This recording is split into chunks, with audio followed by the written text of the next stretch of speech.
એક ગામના પાદરમાં હમણાં 10-12 ગાંડા ભેગા થઈ જાય, અલગ અલગ જગ્યાએથી નીકળી જાય છે ને, એમ ગામના પાદરમાં ભેગા છે 10-12 જણા.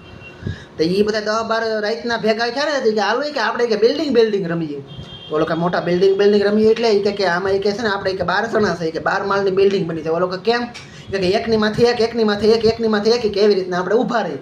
ઓલા કે હાલો એ કે રમીએ. તો ઓલા એકાબીજા માટે ખડકાવાનું ચાલુ કર્યું, 12 જણા એકાબીજા ઉપર ખડકાઈ ગયા. ત્યાંથી બરોબર જમાદાર સાહેબને નીકળવું પોલીસની ગાડી લઈને. ત્યાં આવીને કે આમ જોઈ આ કે શું કે એવડું મોટું એમ. ત્યાં આવ્યા ને ઓલો જે ઊભો હતો ને નીચે હાવ, ત્યાં આમ એના નળામાં બડીયો માર્યો. તો ઓલો 12મો જણો ઊભો હતો ને, 12મા માળે એ કે અહીંયા કે જોઈ કે કોકી કે ખખડાવે છે કે બારી કે જાવ તો કે દરવાજો ખોલો તો. તો 5મા માળે ઊભો હતો ને 5મો જણો એ કે બારી નથી ખખડાવતો, કે અહીંયા કે જોઈ કે ભૂકો ધરતી કંપાવ્યો, કે બારી ખખડાવવા વાળી કે કરીશો કે અહીંયા કે ધરતી કંપાવ્યો.